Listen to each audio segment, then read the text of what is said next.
अगर आपको लगता है कि ये मेरा लुक फनी है, then wait till you watch the rest of the video. Chief minister है हमारे भारत में अभी, वो तो कुछ उनका प्रॉब्लम चल रहा था, तो मैंने उनको सिर्फ इतनी सी बात बोली कि जो पार्टी है जिससे आप आते हो वो आपका साथ नहीं दे रही इस वक्त पर। तो उन्होंने बोला कि 2 मिनट सबको बाहर भेजा के आओ मेरे साथ। कैसे पता लगा? क्योंकि उनके वेस्ट डायरेक्शन में प्लांट्स थे। सिर्फ इतना सा मैंने कहा, या तो इनको हटा दो या यहाँ पर जो प्लांट्स के फ्लावर पोट्स हैं इनको भी व्हाइट कलर का पेंट कर दो and he will become the CM. आज की दुनिया में एक अच्छे से कमरे में बढ़िया सी लाइटिंग के अंदर 2 माइक लगा दो और कुछ भी बकवास बोल दो तो उसको 1 नहीं 2 नहीं 3 मिलियन लोग देखेंगे। आप दिल्ली जाओ, किसी को बोलो और भाई क्या हाल चाल है, चल चाय पीते हैं, तो वो अपना काम भूल जाएगा, है ना। पर आप बॉम्बे आओगे तो ऐसा नहीं होगा, क्योंकि सबको कीमत है टाइम की। क्यों है? क्योंकि वेस्ट आपको मैनिपुलेट कर रहा है। ये video which is full of miss information and comedy publish हुआ है हमारे देश के one of the biggest channels पर, जहां इसरो के चेयरमैन, देश के महान स्पोर्ट्स पर्संस और आर्टिस्ट आते हैं, और उसी चैनल ने ऐसा भी कंटेंट पब्लिश किया है। If you have toilets in the northern directions, just put a blue colour tape around the toilets. East में है तो ग्रीन लगा दो, साउथ में है तो रेड लगा दो, और वेस्ट में है तो व्हाइट लगा दो। हो गया सोल्यूशन, आपकी वो प्रॉब्लम्स दूर हो गई।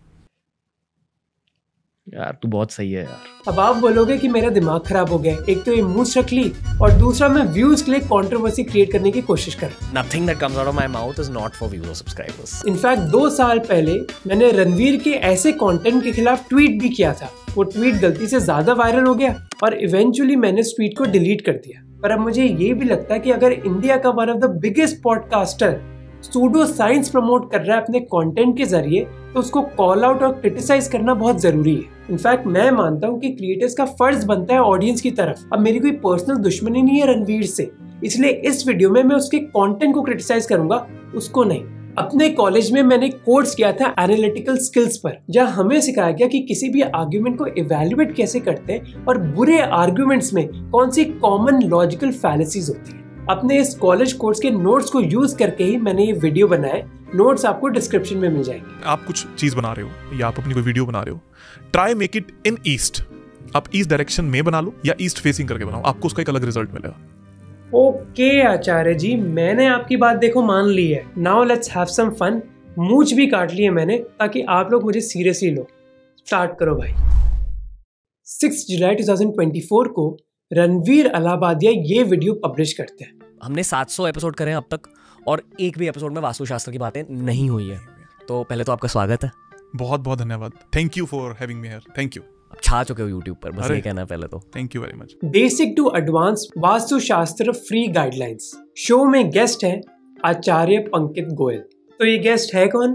आचार्य पंकित गोयल का जन्म हुआ था राजस्थान के सूरतगढ़ में 21 जनवरी 1993 को। ये सारी इन्फॉर्मेशन उनकी वेबसाइट पर अवेलेबल है। उनकी ग्रेजुएशन हुई BA in 3D animation and VFX में।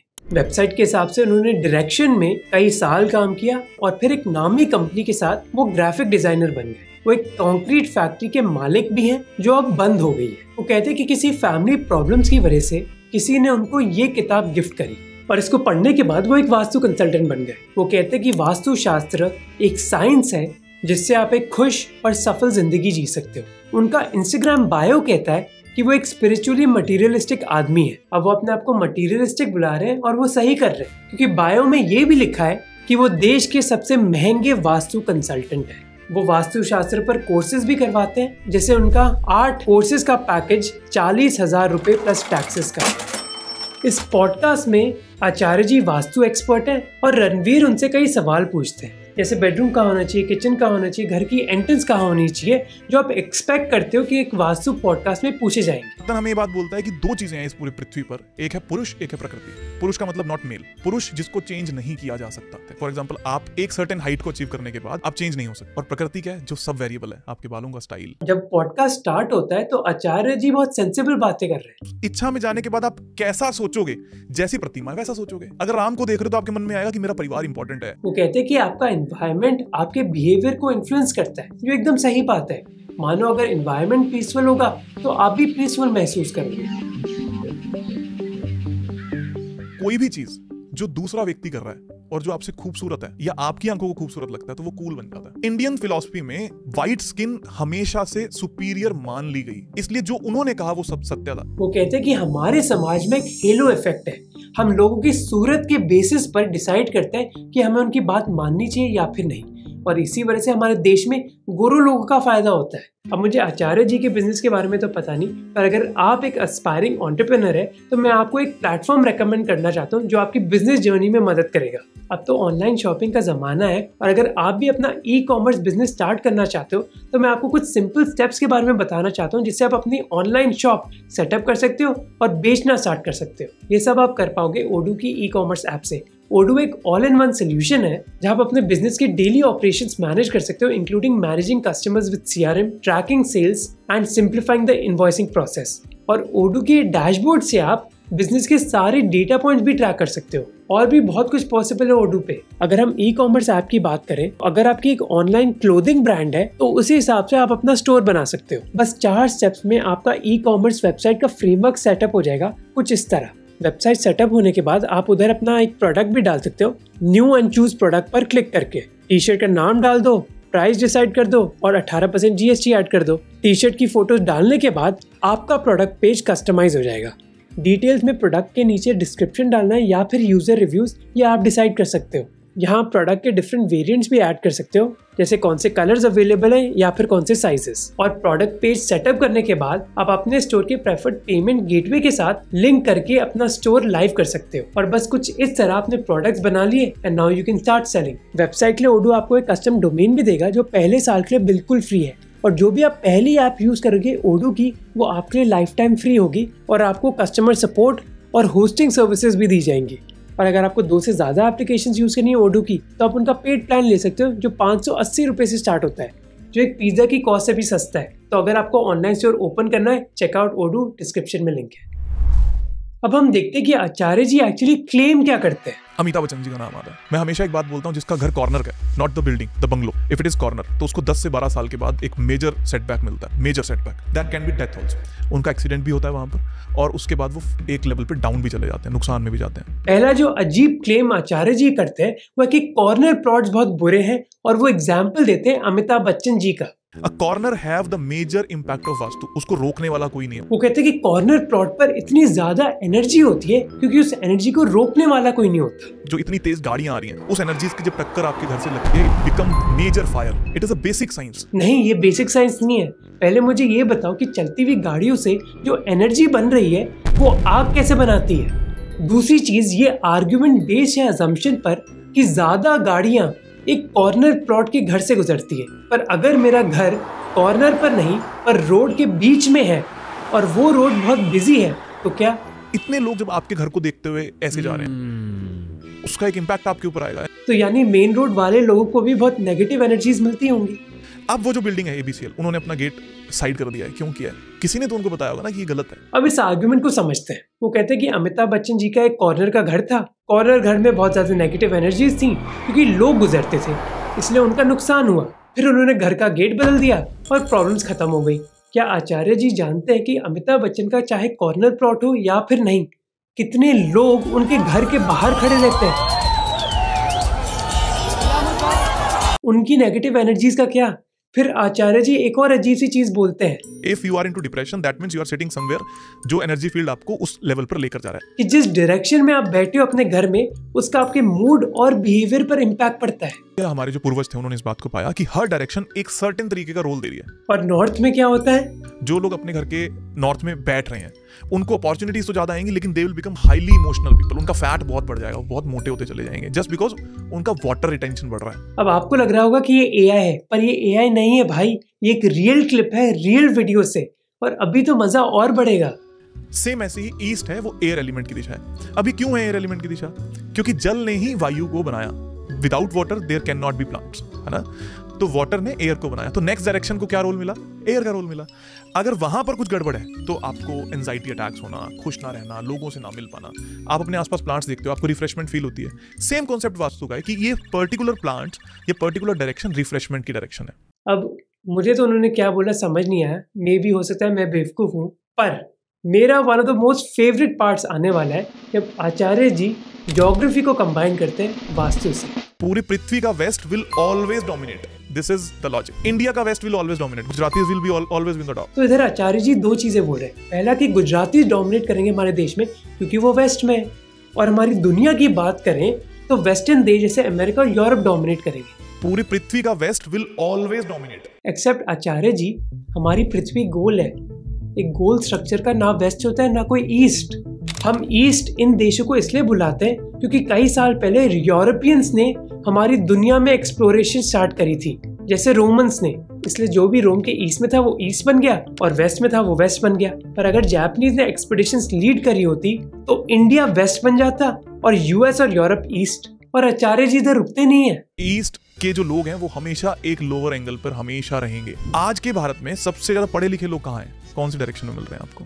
South. The highest literacy rate is in south. North का जो लोग हैं वो हमेशा से इमोशनल रहेंगे, हमेशा। अगर आप कैलकुलेटिव वे में चलोगे, आप दिल्ली जाओ, किसी को बोलो और भाई क्या हाल चाल है, चल चाय पीते हैं, तो वो अपना काम भूल जाएगा। आचार्य जी वेस्ट और गुजरात के बारे में बोलते ही रहते हैं। गुजरातीज क्यों टॉप पे जा रहे हैं? क्योंकि उन्होंने अपने कल्चर को आज भी संभाला हुआ है। वेस्ट में चीजें रुकती हैं। गुजरातीज ऐसे हैं जो अमीर भी हैं, जो मॉडर्न भी हैं, जिनको इंग्लिश भी आ रही है। गुजरातीज हैं जो आज भी अपने घर में अपनी भाषा में बात करते हैं। मराठी लोग भी करते हैं, टचवुड, बहुत अच्छी बात है जो। लेकिन बंगाल में लोग अपनी नेटिव लैंग्वेज बंगाली बोलते हैं, एंड बंगाल तो ईस्ट में है। पर रणवीर, बंगाल का फुल नाम क्या है? वेस्ट बंगाल। यार तू बहुत सही है यार। प्रॉब्लम है कि आचार्य जी खुद थोड़े कंफ्यूज्ड है। वो कहते हैं कि वेस्ट डोमिनेट करेगा और नॉर्थ के बारे में भी वो ऐसी चीज बोलते हैं। पूरी दुनिया का जो पेरिस है वो नॉर्थ में आता है। अगर आप ध्यान से देखोगे, नॉर्थ नॉर्थ वेस्ट और एक नॉर्थ डायरेक्शन होती है। सो चाहे वहां पर कुछ हो ना हो, वो हमेशा आकर्षण का केंद्र बनी रहेगी direction. People will love that. वहां जाके कुछ नहीं मिलेगा आपको, लेकिन आपको लगेगा अरे यार पेरिस आ गया, एफिल टावर देख लिया, वो देख लिया, चुपी। और साउथ के बारे में भी। साउथ तो फेम एंड रिच एंड पैसा है, प्योर फायर है, इट इज हाइपर फायर। जहां साउथ है वहां आप समझ लो पैसा बरसेगा। South Delhi, south Bombay, south India, they all will always remain rich. अरे रुको, अभी तो पार्टी शुरू हुई है। आपको लगता है कि India's got late and funny है? तो अब आचार्य जी से मिलो। मुंबई की बात करता हूँ। मुंबई में जो मेजर सेंटर पॉइंट है उसको कैसे मानेंगे? किसी भी शहर का सेंटर पॉइंट विल बी सड़क। The road will be the major connective factor जो सब एनर्जीज को ऐसे जोड़ रहा है। मुंबई में जो मेन रोड है दैट इज स्ट्रेट। आप तो मुंबई कर हैं, बात करते हैं स्ट्रेट फॉरवर्ड। ये करना है कि नहीं करना, ये होगा कि नहीं होगा। दिल्ली में सड़क कैसी है? गोल है। इस पूरी दुनिया में प्रचलित है कि दिल्ली के अंदर जिसने व्यापार कर लिया वो कहीं पे भी कर सकता है, क्योंकि आपको बोला गया कल आपका काम हो रहा है 1 साल बाद। तो मुंबई के लोग सीधा बोलते हैं क्योंकि मुंबई की सड़कें सीधी हैं। दिल्ली के लोग घुमा फिरा के बोलते हैं क्योंकि दिल्ली की रोड गोल है। और जहां रोड ही ना हो। अभी क्लेम बहुत अजीब है, पर इसको इन्वेस्टिगेट करते हैं कि एक्चुअली दिल्ली की सड़कें ज्यादा सर्कुलर है या फिर नहीं। पाइथन और ओपनस्ट्रीट मैप एपीआई को यूज करके मैंने दिल्ली और मुंबई की स्ट्रीट्स मैप करी, फिर कैलकुलेट किया circularity ratio, which is the length of the road divided by the straight line distance of the 2 points it connects. अगर CR 1 है तो यानी कि रोड स्ट्रेट है, और अगर 1 से ज्यादा है तो यानी कि रोड कर्व्ड है। यानी जितना ज्यादा नंबर उतनी ज्यादा कर्व्ड रोड। दिल्ली का CR क्या है? 1.0417 और मुंबई का 1.0425। पर इन नंबर्स का मतलब क्या है? मैं कंपेयर कैसे करूं? इसीलिए मैंने पुणे, बेंगलुरु, हैदराबाद, चेन्नई और कोलकाता का भी CR कैलकुलेट किया। और जैसे आप देख सकते हो ये रेशियो ज्यादा डिफरेंट नहीं है, और ये कंपेरेबल है भी या नहीं मैंने स्टैटिस्टिकल सिग्निफिकेंट टेस्ट करे। मैंने नहीं बल्कि मेरी टीम मेंबर ने। और ये पूरी चीज करने के बाद हमें पता चला कि मुंबई और दिल्ली की सर्कुलैरिटी रेशियो में फर्क नहीं है। तो आचार्य जी इधर ही आपका आर्गुमेंट फेल हो गया। बताओ, ऐसे क्लेम को इन्वेस्टिगेट करने के लिए भी मुझे इतनी मेहनत करनी पड़ी। वापस बोल रहा हूँ, ये AI नहीं है भाई। 30 लाख से ज्यादा लोगों ने ये वीडियो देखा है। आपको लगता है कि नितिन गडकरी हाईवे किंग है हमारे देश के? नहीं, आचार्य जी है। यार तू बहुत सही है यार। स्पेसिफिकली साउथ ईस्ट में ब्लू नहीं चाहिए, साउथ वेस्ट में ब्लू नहीं चाहिए, नॉर्थ में ब्लू चाहिए। अपॉर्चुनिटी देगा, अच्छे इमोशंस देगा, को एक प्रैक्टिकल व्यक्ति बनाएगा। सेम टाइम पे आप दूसरों के बारे में सोचोगे, उनके थॉट्स को सोचोगे। साउथ ईस्ट में अगर ब्लू आ गया तो पैसा डूब जाएगा, खत्म हो जाएगा, बीमारी हो जाएगी, डिप्रेशन फील होने लगेगा और ऑल ऑफ सडन झटके लगेंगे लाइफ में। साउथ वेस्ट में होगा तो you want imagine it can leads to heart attack. और वो बस डायरेक्शंस में ही नहीं बल्कि कलर और बीमारियों में भी एक एक्सपर्ट है। जो लोग भी माइंड रीडर्स हैं, आप ज्यादातर देखना ये खुद ब्लैक पहनते हैं। अब ये क्यों पहन रहे हैं, इनकी थ्योरी क्या है, आई डोंट नो, बट अगर मैंने ब्लैक पहना है और आप अगर माइंड को पढ़ना जानते हो तो आपके लिए बहुत मुश्किल है मेरे दिमाग में एंटर करना। इस बात की इन्वेस्टिगेशन करने के लिए मैंने एक एक्सपर्ट से बात करी। करण भाई, can I show you a clip and you can tell me कि वो सच है या नहीं? हाँ for sure, go for it. White जिसने पहन रखा है ना उसके मन को पढ़ना बहुत मुश्किल है। जिसने ब्लैक पहन रखा है उसके मन को पढ़ना बहुत मुश्किल है, पर जिसने कोई और कलर्स पहने उनके मन को पढ़ना बहुत आसान है। जो लोग भी माइंड रीडर्स हैं, आप ज्यादातर देखना ये खुद ब्लैक पहनते हैं। भाई ये सच है क्या? भाई बहुत बकवास है ये, ऐसा कुछ भी नहीं है। मैं if you see my most famous video where I'm reading Virat Kohli's mind, उन्होंने व्हाइट पहना है उसमें। हाँ ये सच है कि मैं ब्लैक पहनता हूँ, बट इसका कोई मतलब इट्स जस्ट बिकॉज मुझे सोचना नहीं पड़ता कि मैं पहनूं क्या। Does color have any impact? Like, absolutely nothing भाई, मैं ऐसा कंट्रोल नहीं कर सकता ना शो में लोग कपड़े क्या पहन के आ रहे हैं। पर इधर ना भाई फैक्ट्स मैटर नहीं करते। अंग्रेजी में एक बहुत फेमस कहानी है, don't let truth get in the way of a good story. अगर कहानी बहुत रोमांचक हो ना तो सच से उस कहानी को बिगाड़ो मत। ऐसे ही हाल इस पॉडकास्ट का भी है। किसी का नाम तो नहीं लूंगा, चीफ मिनिस्टर है हमारे भारत में अभी वो, तो उनके लड़के ने मुझे बुलाया, कहते भाई यार ऐसे ऐसे करके हमें काम करना है। तो वो मानते नहीं थे जो चीफ मिनिस्टर थे, क्योंकि वो फायर थे ऐसे। मैंने अंकल कोई बात नहीं ना, आप क्यों टेंशन ले रहे हो, मेरे को मेरा काम करने दो, आपको क्या प्रॉब्लम है। तो मैंने उनको सिर्फ इतनी सी बात बोली कि जो पार्टी है वो आपका साथ नहीं दे रही इस वक्त पे। तो वहाँ पर बहुत सारे लोग बैठे थे, न्यूज चैनल्स वगैरह बैठे थे, तो उन्होंने बोला कि 2 मिनट सबको बाहर भेजा के आओ मेरे साथ। कैसे पता लगा? क्योंकि उनके वेस्ट डायरेक्शन में प्लांट्स। देखो ये सब थोड़े टाइम के लिए फनी लगेगा, पर अगर कोई बंदा हेल्थ जैसे सीरियस इशू पर अपनी टिप्पणी देने लग जाता है जिसके कोई हाथ पैर नहीं है, क्या वो फनी हुआ? साउथ ईस्ट में अगर ब्लू आ गया तो पैसा डूब जाएगा, खत्म हो जाएगा, बीमारी हो जाएगी, डिप्रेशन फील होने लगेगा और ऑल ऑफ सडन झटके लगेंगे लाइफ में। साउथ वेस्ट में होगा तो you want imagine it can leads to heart attack. शहीद भगत सिंह ने अपने देश के लिए अपनी जिंदगी कुर्बान करी और फिर रैशनैलिटी को प्रमोट करते हुए एक किताब लिखी, और 100 साल बाद हमारे देश में डिस्कस हो रहा है कि किस डायरेक्शन में आप सो रहे हो उससे आपको एक हार्ट अटैक आ सकता है। और इस वीडियो को 3 मिलियन व्यूज मिल रहे हैं। ऐसे देखोगे ना, जो ऐसे रहते हैं वो साउथ डायरेक्शन में सोते हैं अपने घर की, तो वो ये जो पोर्शन है वो कहाँ से आया? Because of fire. ये मत सोचो कि आप आचार्य जी से कुछ सीख नहीं सकते हो, आप बहुत कुछ सीख सकते हो।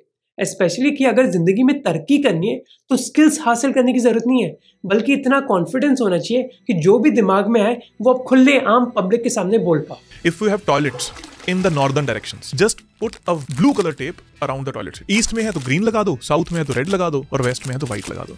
हो गया सोल्यूशन, आपकी वो प्रॉब्लम्स दूर हो गई। But the most important question is, how did you become the president? You know what? I took Acharya G's Vastu consultation and stick a red tape around my toilet seat, and then I became the president. इस video को 3 million लोगों ने देखा है।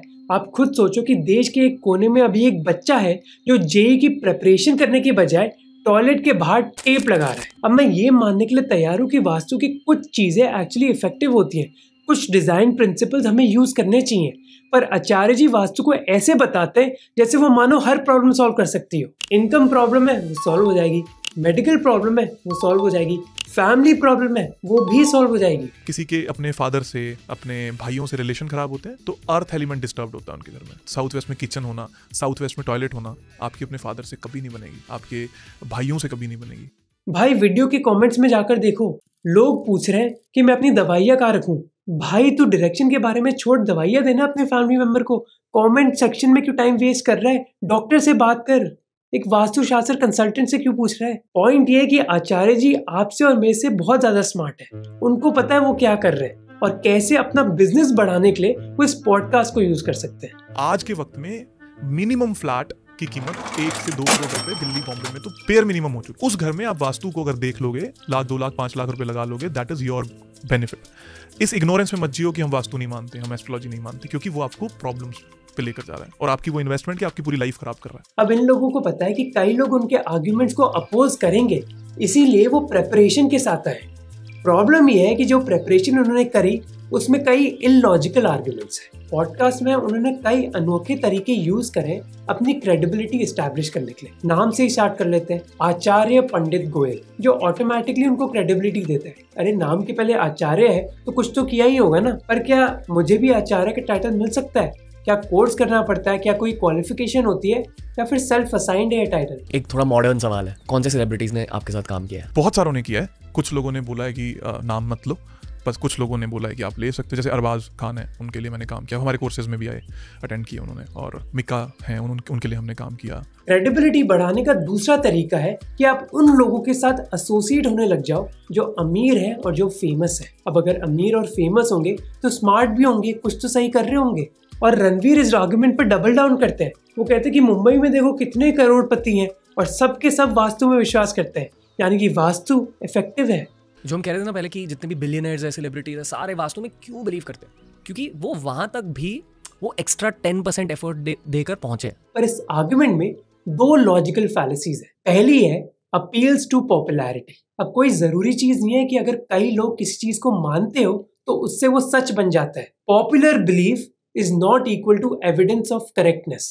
सदियों पहले Catholic church ने Galileo को सजा सुनाई थी क्योंकि गैलीलियो मानता था कि प्लैनेट अर्थ सन के अराउंड रोटेट करता है और ना कि सन प्लैनेट अर्थ के अराउंड। पर क्योंकि कैथोलिक चर्च इस चीज को नहीं मानता था, इसलिए उन्होंने गैलीलियो को हाउस अरेस्ट करवा दिया, जो हमें बताता है कि अगर हमारे देश के ज्यादातर लोग किसी चीज में विश्वास करते हैं तो उसका मतलब ये नहीं कि वो सच हो जाता है। और यही चीज सेलिब्रिटीज को भी अप्लाई करती है। कई सेलिब्रिटीज भी फालतू चीजें मान सकते हैं। जो दूसरी लॉजिकल फैलेसी है वो है कि रणवीर कंफ्यूज हो जाते हैं कोरिलेशन और कॉजेशन में। कहते हैं ना कि Bombay is the richest city of India, ये वो, मतलब यहाँ सबसे ज्यादा बिलियनर्स हैं। जब आप एक्चुअली उन बिलियनर्स के साथ इंटरेक्ट करते हो ना, सारे एस्ट्रोलॉजी और वास्तुशास्त्र में बिलीव करते हैं, सारे 100%। वो कहते हैं कि मुंबई के करोड़पति वास्तुशास्त्र में विश्वास करते हैं, इसका मतलब है कि वो करोड़पति वास्तुशास्त्र से ही बने हैं। पर वो करोड़पति वास्तुशास्त्र से नहीं, बल्कि वो बने हार्ड वर्क से, स्किल से, एजुकेशन से, लक से और अपने प्रिविलेज से।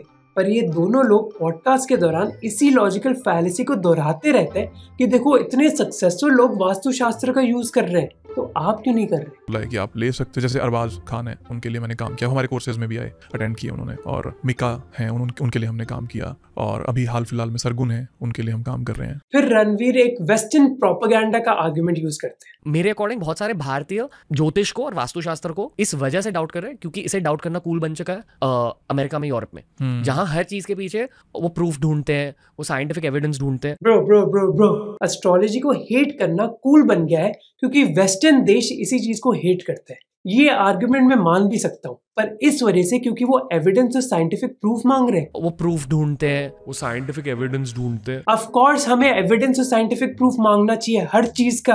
अगर एक पॉलिटिशियन बोले कि मेरी पॉलिसी से आपकी तकदीर बदल जाएगी, हमें एविडेंस मांगना चाहिए। जब एक सीनियर आपके ऑफिस में बोले कि मुझसे सवाल मत पूछो, बस जो मैं कह रहा हूँ वही करो, तो हमें एविडेंस मांगना चाहिए। जब परिवार में बड़े लोग बिना समझाए हमें ऑर्डर दे किसी चीज को करने का, तो हमें एविडेंस मांगना चाहिए। इस जाल में मत फंसना कि एविडेंस मांगना और प्रूफ मांगना ही गलत है। कुछ तो अलग है ना, जो हम दुनिया से अलग सोच रहे हैं। तो ये डाउट्स तो छोड़ ही दो कि ये साइंसेस काम नहीं करती। If you have the doubt कि ये साइंसेस काम नहीं करती, दैट मींस कि आप पीछे ही रहोगे, एंड आई कैन बेट। वो आपको गिल्टी फील कराता है कि आप सवाल कर रहे हो।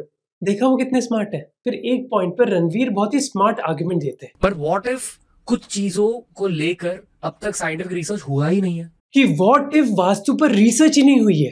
अब तक साइंटिफिक रिसर्च हुआ ही नहीं है। ये बहुत स्मार्ट आर्गुमेंट है दो कारणों की वजह से। पहली चीज है कि रणवीर बोलते हैं व्हाट इफ। ये एक ओपन और ब्रॉड क्वेश्चन है, कोई डेफिनेटिव आंसर नहीं दिया रणवीर ने।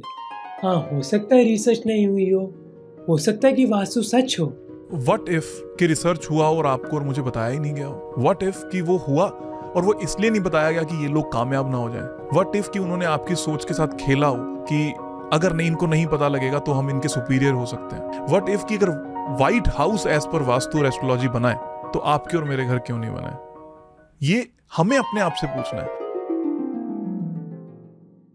इस लॉजिकल फैलेसी का नाम है अपील टू इग्नोरेंस, जिसका मतलब है कि कोई बात सच है बस इस वजह से कि उसको फॉल्स प्रूव नहीं किया गया। ये चीज स्मार्ट इसलिए है क्योंकि वो बर्डन ऑफ प्रूफ आप पर डाल रहे हैं। प्रूव करना है तो आप करो, मैं क्यों करूं? अब इमेजिन करो कि मैं बोलूं कि इस दुनिया में उड़ते हुए हाथी हैं, मुझे डिस्प्रूव करके दिखाओ। अब मैंने क्या किया?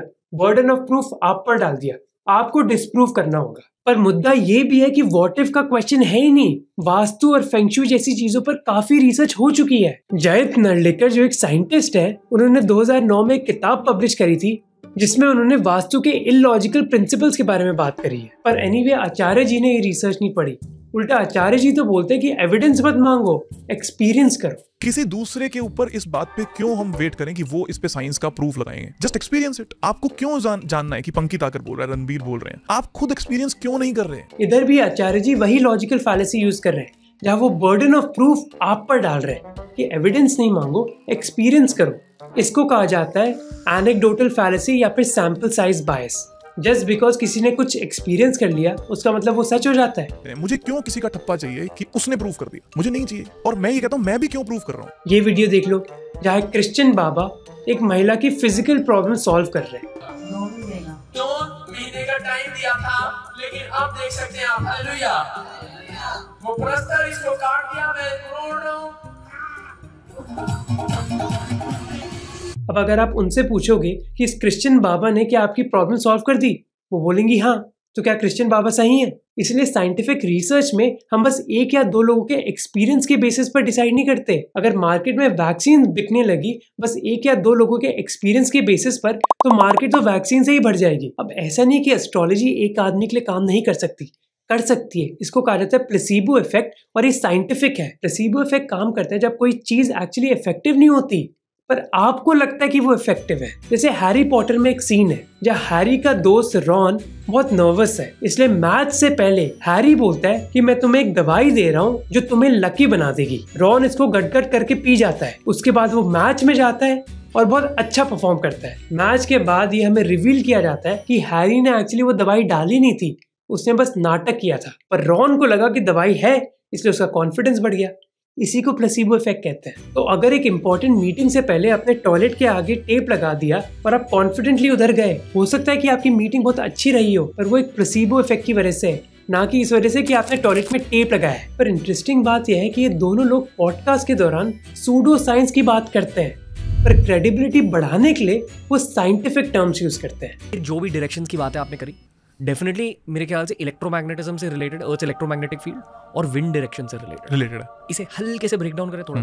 अर्थ की इलेक्ट्रोमैग्नेटिक फील्ड होती है। हाँ। इलेक्ट्रोमैग्नेटिक फील्ड जितनी हमारी बॉडी को अफेक्ट करती है, शायद लोग इसे समझते नहीं। yes. और मैं थोड़ा सा इसे समझाऊं मेडिटेशन की वजह से। मेडिटेशन के भी कुछ रूल्स होते हैं कि face a certain direction, sleep in a certain direction, etcetera. Electromagnetic waves, energy, space time. सबसे दुख की बात यह है कि हमारे देश में इतना बड़ा इतिहास है साइंस का। ब्रह्मगुप्त एक महान मैथमेटिशियन थे जिन्होंने भारतीय फिलॉसफी में जीरो के बारे में बात करी। आर्यभट्ट ने सालों पहले पाई की एक्चुअल वैल्यू कैलकुलेट करी। विलियम डैलरिम्पल अपनी किताब में लिखते हैं कि कैसे इंडियन एंशिएंट साइंस हमारे देश से पर्शिया गई और फिर यूरोप गई। मॉडर्न दुनिया में भी इंडियंस ने बहुत कुछ किया है। 3 साल पहले नीना गुप्ता को रामानुजन प्राइज मिला अलजेब्रिक ज्योमेट्री के लिए। इस साल इंडियन टीम हमारे इतिहास में पहली बार इंटरनेशनल मैथ ओलंपियाड में 4th प्लेस पर आई। ये लोग पॉडकास्ट पर होने चाहिए और ना कि कोई वास्तु कंसल्टेंट जो कहता है कि टॉयलेट पर हरा सा टेप लगा दो और उससे प्रॉब्लम सॉल्व हो जाएंगी। अगर आचार्य जी की वास्तु की विद्या इतनी पावरफुल है तो हमारे देश की वो प्रॉब्लम्स को क्यों नहीं सॉल्व करते? देश के करीब 90 करोड़ लोग महीने के 8,000 रुपए से कम कमाते हैं। हर साल 20 लाख लोग एयर पोल्यूशन से मरते हैं। 6.5 करोड़ लोग